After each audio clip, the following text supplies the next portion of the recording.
तू मात शारदा है, तू माँ सरस्वती है,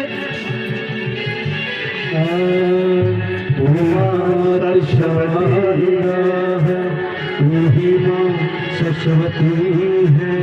तेरे कर्म से दाती संगीत में गति है।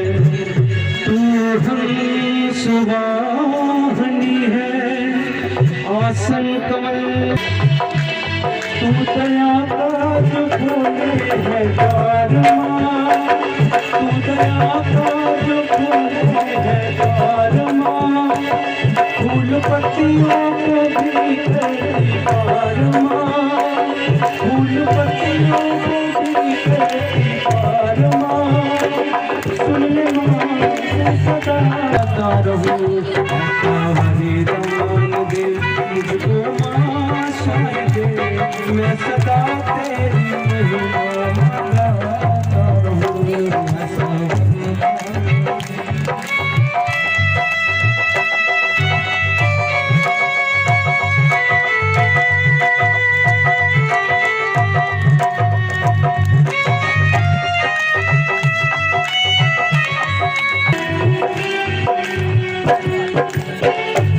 छेड़ती जब तू बीना के तार माँ, छेड़ती जब तू बीना के तार माँ। पतझड़ में बिछाए बहार माँ, पतझड़ में बिछाए बहार माँ।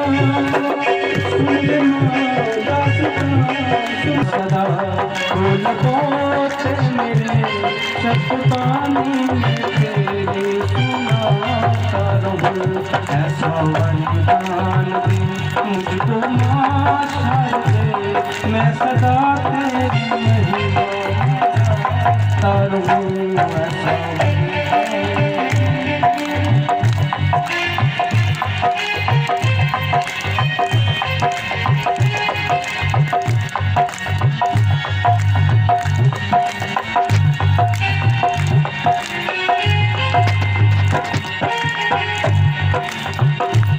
ऐसा स्वीकार माँ, हो मुकद्दर मेरा भी सवार माँ, हो मुकद्दर मेरा भी सवार माँ।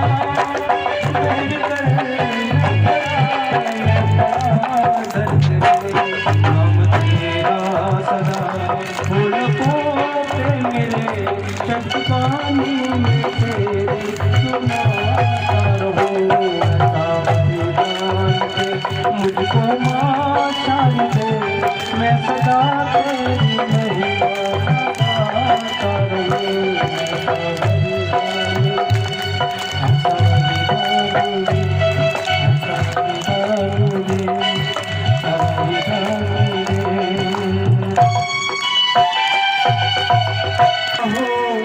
उस भजन को गाना ना चाहिए।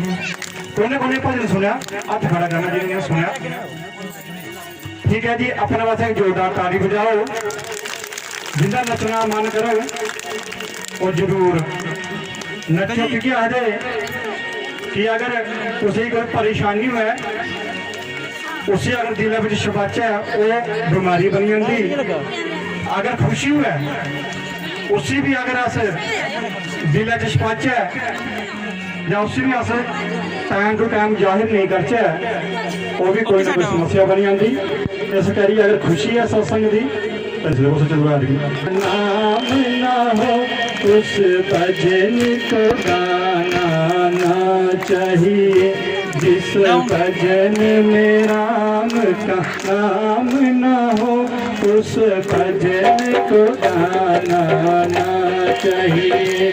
जिस भजन में राम का नाम न हो उस भजन को गाना ना चाहिए।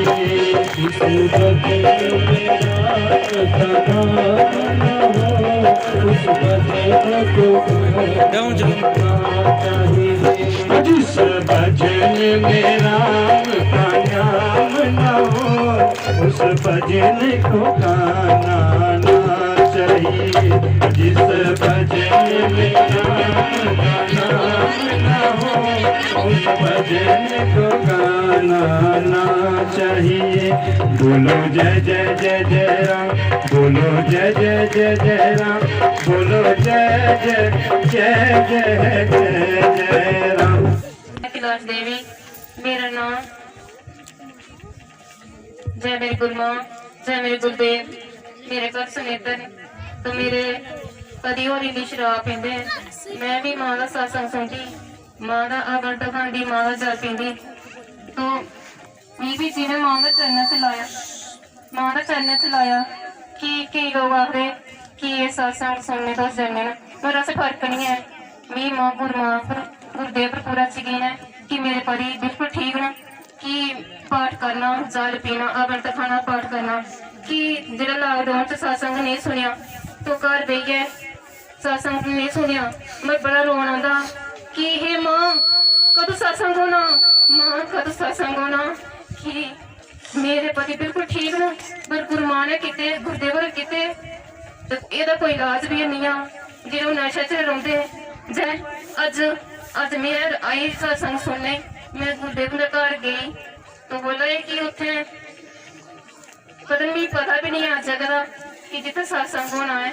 गुरुदेव आखा उस गड्डियां लगी रामनगर से जाओ, दस तुझे पता लग गया ना तो भूलना भी कोई गल नहीं है। तो जय मेरे गुरुदेव, जय मेरे गुरु नानक। मेरे पति बड़े बीमार थे, मैं इतने नंबर गई इधर गुरु कोल ते मारा अपने पाठ करवाया, इन्हें भी करवाया ते उन्हें अपनी आप का पूरा हूँ पता लगी जाता, हूँ ठीक हो गए थोड़े थोड़े। इन्हें हूँ आवाज का भी कोई पता नहीं हाँ, तो आवाज ये करनी है गल, आवाज बिल्कुल बंद थी इंदी। अपने आप अजें भी कोई इन्नी ठीक नहीं है, पर हूँ गुरु जी की मेहर होगा हूँ ठीक हो जाना है। जय। पहले बताओ इनको क्या बीमारी थी, बीमारी की बताओ ना, क्या बीमारी थी? ये नहीं रुटियां भी कोई पता नहीं है किन्नी खानी है किन्नी नहीं, इन्हें कोई पता नहीं खानी। हुण इन्हें अगर सुनागी तो इन्हें बड़ा भारी गुस्सा होना। ये क्यों गुस्सा होना? भाई बताओ क्या बीमारी थी, डॉक्टर ने क्या बताया, बताओ तो ऐसे इस डॉक्टर ने कुछ नहीं बताया, डॉक्टर ने मैं लॉकडाउन चाहिए थे, डॉक्टर में दिखाया नहीं है। जय दुर्गा माता। डॉक्टर क्यों बताया? आप 7 टेबलेट खाते थे नींद के, आप अनुभव सही बनाते ना। अपने आप का नहीं कोई पता नहीं है, हाँ कोई टट्टी पेशाब का किसी ने नहाना भी कोई पता नहीं है, हाँ नहीं कपड़े धोना या किस नहीं, मैं आपको चेंज करांदी नहीं सब कुछ। अज इनकी कृपा कन्नै ठीक हो गई। जय मां दुर्गा दी कृपा कन्नै। कोटि कोटि प्रणाम, कोटि कोटि वंदना। मेरा नाम किरण देवी है, मैं दिहाड़ी दे रहने वाली हूँ। मैं कोई 6-7 साल हो ये सत्संग कन्नै जुड़ा है। मेरा अनुभव ये है कि मेरे शरीर च चिट्टे निशान है, उदी बड़ी ज्यादा दवाई खाती भी कोई फर्क नहीं पौंदा। मैं जम्मू दा भी दवाई खाती, उधमपुरा भी, बरवाला भी, कोई फर्क नहीं पौंदा। मेरी अकाउंटिंग ओह् आंदी है सत्संग मिगी सनाया तू मेरे कन्नै उत्थे चल तू ठीक होई जाना। क्या उं'दे कन्नै सत्संग आंदी रेही, पाठ लैता मैं जॉब करदी रही, पाठ करदी रही, हून ठीक है मेरे निशाने क्यों ठीक होआ दे। जदूं दी अ'ऊं इत्थे सत्संग च आवा नी मिगी बुखार तक नहीं आया, सारा किश ठीक है। जय माता दी।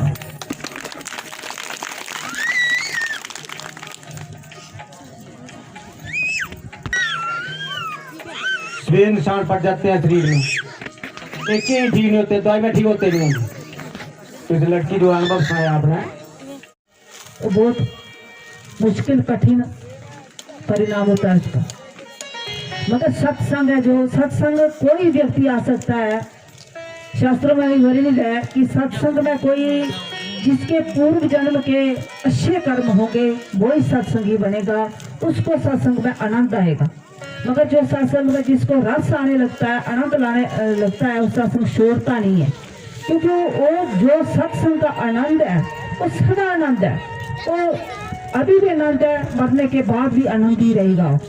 मगर जो संसार का सुख है उसका आनंद लेते हैं, उसके पीछे सभी लोग व्यस्त हैं, दिन रात उसी में संसारिक सुख में पड़े रहते हैं और इस शरीर में हम उसका सुख लेते हैं। मगर शरीर छूटने के बाद उसका परिणाम बहुत मुश्किल होता है, बहुत कठिनाई होती है, बहुत दुख होता है। मगर जो पूर्व जन्म के घर में हमें अभी जो कष्ट लगते हैं, कुछ भी लगते हैं, हम बहुत सारे लोग बोलते हैं कि हम सत्संग में भी जाते हैं तो सत्संग पाठ भी करते हैं, सब कुछ करते हैं, तो हम ठीक नहीं होते, नहीं हमें सुख दुख होता है। और जो सत्संग में नहीं आता है उसको सुख है, उसके पास धन भी है, जश भी है, सब कुछ है, मगर हमारे पास कुछ नहीं है। हम पाठ पूजा भी करते हैं, भगवान को मानते हैं, फिर भी हम दुखी हैं। भगवान को आप मानते हो, जानते नहीं हो। मानना तो हर व्यक्ति बोलता है कि मानता हूँ, सचमुच आप भगवान को मानो, उसको जानो तो आपको दुख आता ही। सचमुच आप सत्संग में जाते हो तो सत्संग श्रद्धा पूर्वक सुनो, उसको ग्रहण करो, उस पर चलो तो दुख आपके तत्क्षण कट जाएंगे। मगर हम जाते हैं, जैसे फिल्म देखने जाते हैं, कथा सुन के जाते हैं, फिर वापस आ जाते हैं। सत्संग ऐसी चीज है, ये कोई सिनेमा नहीं है, ये कोई कथा नहीं है। सत्संग है सत्य वस्तु का ज्ञान। जिसको सत्य वस्तु का ज्ञान हो जाता है उसको बोलते हैं सत्संग। संत महापुरुष जिसने उसे अपनी आत्मा और परमात्मा को एक किया हुआ है। आप सब परमात्मा स्वरूप हो, आपका शरीर तो इंसान का है, मगर आत्मा जो बीच है वो परमात्मा की है। मगर उस आत्मा को आपने नीचे दबा रखा है, उसको आपने देखा नहीं कि कहाँ है, कौन सी शक्ति हमें चला रही है। हमें देख रहे हैं कोई चल रहा है कहाँ, जैसे हम एक घर में बल्ब लगाते हैं, जब तक बल्ब लगाया नहीं है उस तार में पावर भी है, पीछे से आ रहे हैं, तार लगाई हुई है, पावर है, मगर बल्ब लगाएंगे तभी तो रोशनी आएगी। बल्ब नहीं लगाएंगे तो रोशनी कहाँ से आएगी।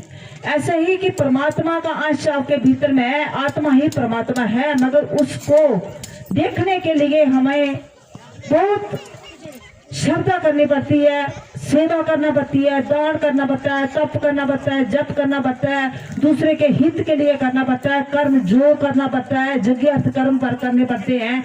आज कौन है जो यज्ञ अर्थ कर्म करता है?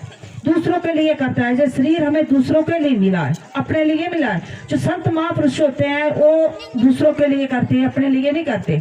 उसका शरीर दूसरों के लिए होता है। इसलिए जो लोग सत्संग में आते हैं तो जब संत के पास, भक्तों के पास जाते हैं तो बोलते हैं कि हमें शांति मिली, हमें सुख मिला, हमें आनंद मिली। जैसे कि आप अग्नि के पास जाते हो, संत क्या है, जैसे कि आप अग्नि के पास जाते हो तो आपको गर्मी लगती है और वार्तालाप की और उनके सत्संग गए तो हम ठीक हो गए। और ठीक होने का कारण क्या है, उस कारण को हम समझते नहीं है। कैसे समझे? क्योंकि हमारा विवेक ही नहीं, विवेक हमारा ढक गया है। हम सत्संग का मतलब ही नहीं समझते। क्यों? ठीक भी हुए, सब कुछ हुए, हमने उनको पाठ दे रखा है, घर में पाठ करते नहीं, सत्संग में आते नहीं, फिर भी गुरु चीज की है, गुरु का मतलब हम समझते नहीं है। गुरु का मतलब है गुरु का मतलब अंधकार, गुरु का मतलब प्रकाश। गुरु अंधकार से प्रकाश की तरफ लेता है। और सत्संग का मतलब क्या है कि सत्संग की आपके दुखों और कष्टों को काटता है। उसके पास बैठने से दुख हमारे कट जाते हैं, कई जन्मों जन्मों के कर्म हमारे कट जाते हैं। इस सृष्टि में जब हम आते हैं, सृष्टि कर्म भूमि है। अपने कर्मों को लेकर, अपने कर्मों के अनुसार सृष्टि में आते हैं। कर्मों के अनुसार हमें दुख मिलता है, कर्मों के अनुसार हमें सुख मिलता है, कर्मों के अनुसार हमें धन दौलत पैसा जश मिलता है। सब कर्मों का खेल है। फिर दूसरों को हम दुख, दूसरों को दोष देते हैं। दूसरों को दोष देना भी पाप है कि उसकी वजह से पता नहीं आजकल ऐसा लोगों में एक चल पड़ा कि भेड़ चाल की तांत्रिकों के पास चले जाते हैं। तांत्रिक बोलते तेरे लिए किसी ने सुखन कर दी, तेरे को किसने तांत्रिक कर दिया। कोई किसी को नहीं, मेरे भाइयों बहनों, कोई किसी को मार नहीं सकता। मारेंगे तो आपके कर्म आपको मारेंगे। आपके कर्म अच्छे होंगे तो तांत्रिक भी आपके पास नहीं आएगा और कोई सुखन भी आपको नहीं कर सकता। कोई देवता व्यक्ति को मार ही नहीं सकता। ज्यादातर यही है लोगों में, परमात्मा भूल गए। परमात्मा क्या है? परमात्मा को लोग समझते नहीं है। किसी को एलर्जी है, किसी को वो बोलते, जैसे कि अभी बहन आई थी कि दौरे पाते हैं, गुरु जी आप बुलाओ। गुरु का मतलब समझते नहीं है लोग। और हमारे सेवेदार भी ऐसे है कि गाइड करना भी नहीं इनको आता। 8-8, 10-10 साल हो गए हमारे साथ रहते हुए, कि संतों का संग करने से उसका रंग लगता है, उसका भाव, उसके विचार, उस सत्संगी जो शिष्य रहते हैं उनके भीतर में भी आने शुरू हो जाते हैं। मगर उसको ग्रहण करने वाला कोई हो, संप्रेषण शक्ति वाला कोई हो।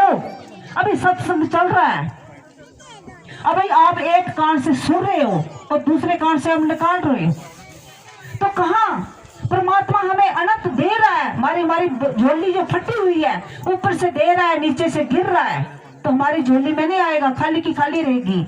अगर आप श्रद्धा पूर्वक चित्त दिल लगाकर उसके पास बैठोगे तो तत्क्षण आपके दुख भी दूर होंगे, धन भी आएगा, संपत्ति भी आएगा। इस बोल के धर्म, अर्थ, काम और मोक्ष संतों के पास चार पुरुषार्थ आपको मिल जाते हैं, जो भी आपकी कामना हो। जैसे कि कर्म 3 प्रकार के होते हैं, 2 प्रकार के होते हैं, कि एक सकाम भाव कर्म, एक निष्काम भाव कर्म। सकाम, आज जितने भी आए हैं व्यक्ति सकाम भाव ही आते, कुछ मांगने के लिए आते। जो सकाम भाव किया हुआ कर्म है वो फल देकर नष्ट हो जाता है, उसका कोई फायदा नहीं। मगर निष्भाव का किया हुआ कर्म आपको आगे सुख, फल तो मेरे हाथ में, मैं तुझे फल दूंगा, क्या देना है वो मुझे पता है, तू सिर्फ कर्म करता चल। मगर आज कोई कर्म नहीं कर सकता ऐसा, कोई भी करे, स्वार्थ भी करो तो वो भी दृढ़ कल्पना करके, श्रद्धा पूर्ण करके करो, तो स्वार्थी व्यक्ति आती है तो परमात्मा उसका दुख तो दूर करते ही करते, सब कुछ करते हैं। आज संत महापुरुष जब इस संसार में है तो संसार चल रहा है, नहीं तो इस संसार में राक्षस हो जाते। इस घोर काल युग में भी संत महापुरुषों की कृपा है, और जहाँ तीर्थों की भी कृपा है। तीर्थ भी संत महापुरुषों से ही, जब कुंभ मेला होता है तो कितने संसारी लोग भी जाते हैं, संसारी लोग हर रोज जाते हैं, तीर्थों में चले जाते हैं तो अपने पाप धोते हैं। मगर संत महापुरुष वहां जाते हैं तो तीर्थ भी इस संत महापुरुषों से स्नान करने से तीर्थों का भी पाप नष्ट होता है। ऐसे कि एक भक्त था, कहीं एक जगह सत्संग चल रहा था और एक भक्त राजा जी वहां उनके पास आ गए थे सत्संग सुनने के लिए। तो एक कर्मों का चल रहा था कि संत महापुरुष बोलते कि कर्म जो 3 प्रकार के कर्म होते हैं, क्रियामान को कर्म होता है, संचित कर्म होता है, प्रारब्ध कर्म होता है। तो एक जब भयंकर कर्म होता है, क्रियावान कर्म, जो भयंकर एक कर्म होता है वो कभी करता ही नहीं है, उसको भोगना ही पड़ता है। मगर संत महापुरुषों के चरणों में वो कर्म कट जाता है। पूरे कर्म जो भयंकर कर्म होते हैं, कई संत महापुरुषों के आजकल संप्रदाय बहुत सारी चली हुई हैं, तो उनके पास आप जाओगे तो दुख लगेगा, दुख की बात आप बोलोगे तो बोलेंगे कि भाई आप दुखी हैं, तो हम परमात्मा का नाम लेंगे, देंगे आपको, दुख नहीं आपके काट सकते, तो आप चले जाओ। भाई आप दुखी, संसार की पहला धर्म है निरोगी काया, कि शरीर निरोग होगे तभी तो हम परमात्मा का सिमरन कर सकेंगे, तभी तो परमात्मा का नाम ले सकेंगे। बाल बच्चे ठीक होंगे, अपना शरीर ठीक होगा, हमारे पास थोड़ी धन दौलत भी होगी, घर सब ठीक होगा, तभी तो परमात्मा का नाम ले सकेंगे हम। ऐसे होकर परमात्मा का ध्यान कर तो क्या आप कर सकोगे? आपका चित्त आपकी टांगों की तरफ जाएगा, जहाँ आपकी दर्द है, जब बच्चों की तरफ चले जाएगा, आपके बच्चे बीमार हैं तो कहाँ आप भटकता रहेगा। जैसे कि एक शीशा है, वो दर्पण है, उसको हिलाते रहोगे तो कहाँ उसमें चेहरा आपको दिखेगा। जब परमात्मा का बहुत दूर है, परमात्मा का ज्ञान, पहले अपना शरीर ठीक कर रहे हैं। इस सत्संग में आपका शरीर भी ठीक होगा, आपको धन मिलेगा, अर्थ मिलेगा और मोक्ष भी मिलेगा। जहाँ सब कुछ परमात्मा जहाँ देंगे, मगर सारे विधान पर, हमारे विधान पर आप चलोगे। जैसे हम बोलते हैं सत्संग में आओ, पाठ करो, जप करो, इस विधान पर आप चलोगे तो अवश्य आपको सब कुछ मिलेगा। मगर चलना कठिन है, कोई परमात्मा का बिरला भक्ति है जो चलता है, श्रद्धा पूर्वक जो चलता है। कि कहीं एक कुंभ में मेला लगा हुआ था, संत महापुरुष एक चलते फिरते तीर्थ हैं, एक जंगम तीर्थ है। हम तीर्थ जाते हैं नहाने के लिए, 4 धाम, जी बहुत धार्मिक बनता है। क्या किया उसने, 4 धाम उसने तीर्थ कर लिए, 4 धाम तीर्थ कर लिया तो धर्मी हो गया, और बहुत सारे दूर दूर गया था, मंदिर में जाता है, सब कुछ जाता है, कथा सुनने जाता है। जब तक भीतर के विचार शुद्ध नहीं है, राग द्वेष भीतर में पड़ा हुआ है, दूसरे के हित के लिए उसके मन में कुछ विचार ही नहीं है, उसके भीतर में समता नहीं है, दया नहीं है, करुणा नहीं है, ममता नहीं है, तो कैसे वो दूसरों के लिए कर सकेगा? और कैसा उस पर, जब हमारे भीतर के विचार शुद्ध होंगे तो हम भक्त भी बन सकते हैं। 1-5 मिनट जो हम वो जप करने से भक्त नहीं बन सकते, या जोर जगाने से हम भक्त नहीं बन सकते, मंदिरों में जाने से भक्त नहीं बन सकते। भक्त बनना बहुत कठिन है। अभी गुरु जी बोल रहे थे कि भक्त परमात्मा से, एक भक्त बोल रहा था कि परमात्मा में भक्ति दो, तो परमात्मा बोलने लगे नहीं, क्योंकि मैं तेरे पीछे पीछे चलना पड़ेगा। मगर वो भक्त बिरला ही होता है, वो कबीर जैसा भक्त होता है, कोई धनु जैसा भक्त, जैसा धनु भक्त है, जो धन्ना जाता है, जो उसके जैसे बिरले ही कोई भक्त होते हैं, सारे नहीं होते। तभी तो परमात्मा भक्त के पीछे पीछे चलते हैं। अभी परमात्मा ही आपके दुख दूर ठीक कर रही है, मैं थोड़ी ना कर रही हूँ, हम नहीं कर रहे हैं। परमात्मा माँ भगत, माँ भगवती, क्योंकि हमने उनके आगे प्रार्थना रखी है तो परमात्मा है, आपके बच्चे, आपकी प्रकृति है, इनको ठीक करो, तो माँ भगवती ने ठीक करना पड़ता है, क्योंकि भक्त की वाणी उनको मानना पड़ती है, क्योंकि भक्त ने भी परमात्मा की वचन को मान कर आगे चले हैं, तो आज परमात्मा ही उनकी भक्ति स्वीकार करते हैं, उनकी बात मानते हैं। तो तीर्थराज बहुत सारे लोग जाते हैं। एक बार गंगा तट पर कुंभ मेला लगा हुआ था, वहाँ बहुत सारे गृहस्थी लोग, संसारी लोग, संत महापुरुष लोग बहुत सारे स्नान करने आते हैं।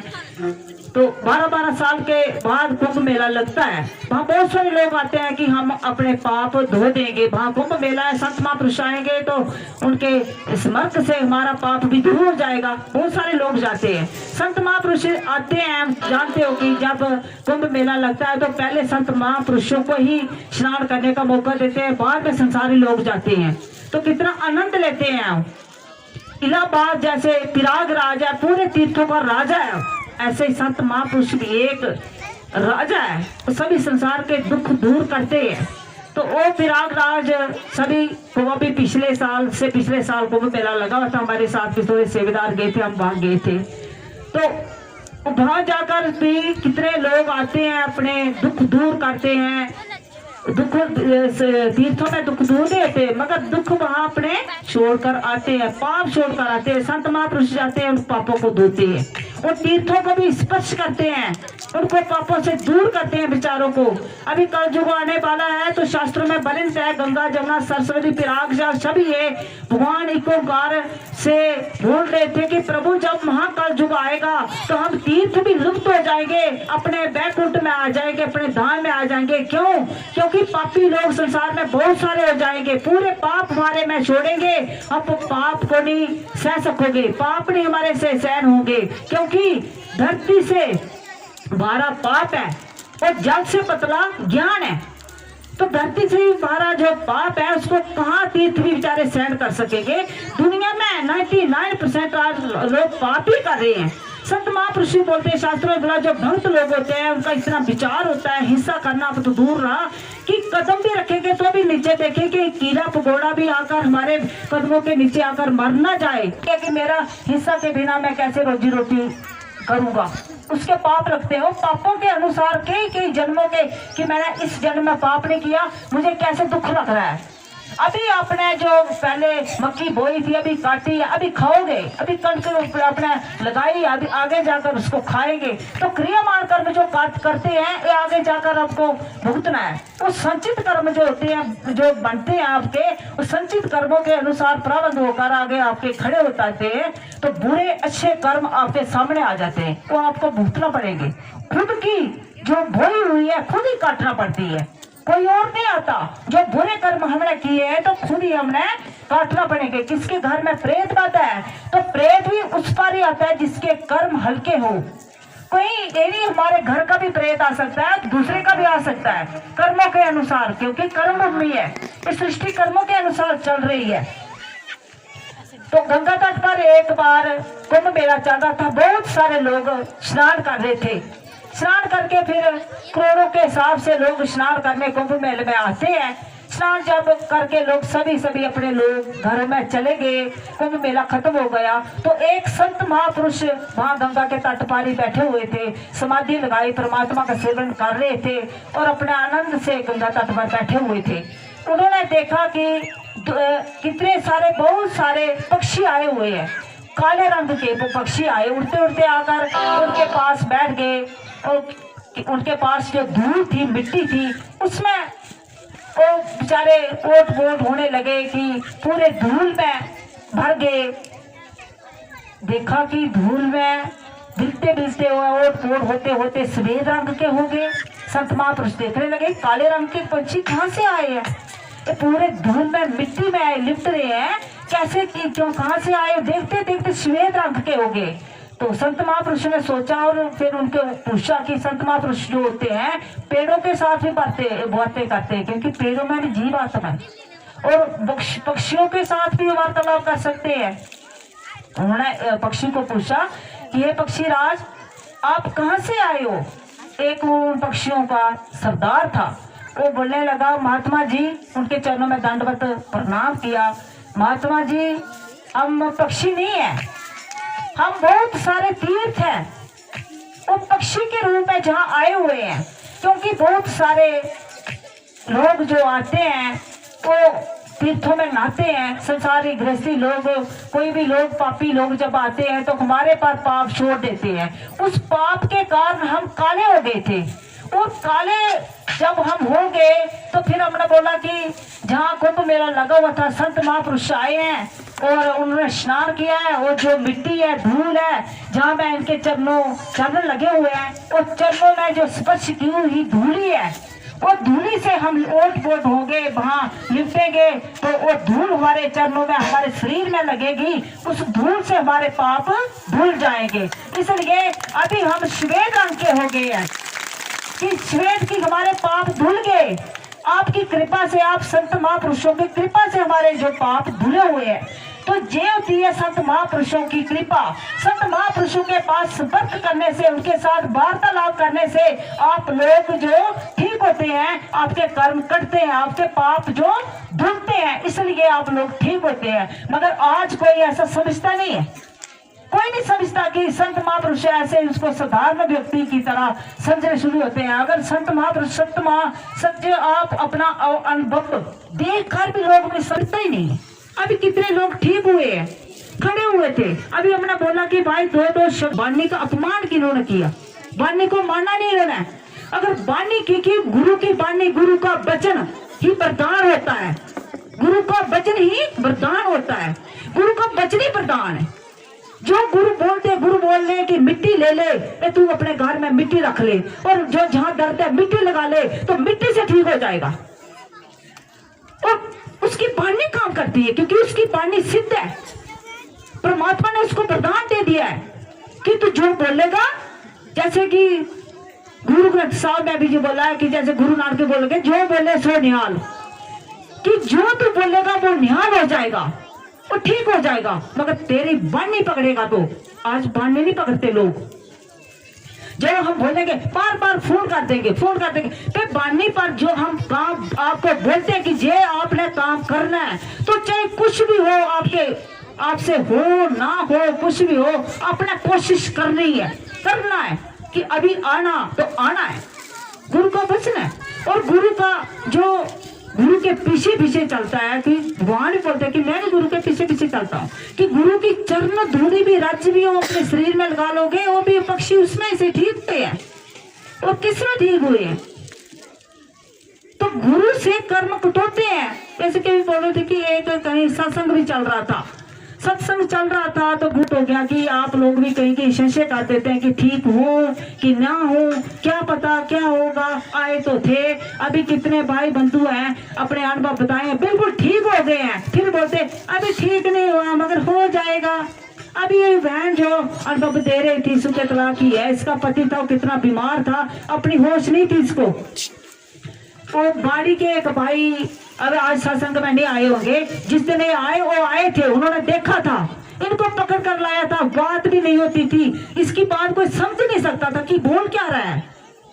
और मुंह से इनकी सांस भी आई थी, ये भी बहन जी भी आई थी कि इनको ठीक करो। हमने ठीक नहीं किया, परमात्मा ने किया, मगर उस परमात्मा का मान करना सीखो ना। परमात्मा ने आपको वाणी दी है, परमात्मा ने आपको शक्ति दी है, तो बोलो भी ना कुछ, उसका अनुभव भी ना आप उसका बता सकते।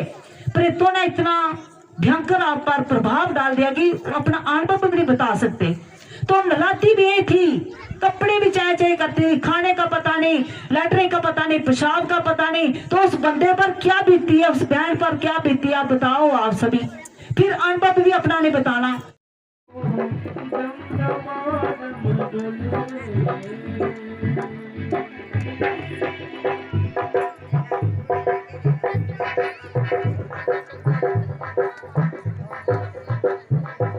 सारी बना पूरी पूरी पूरा फेरे हरी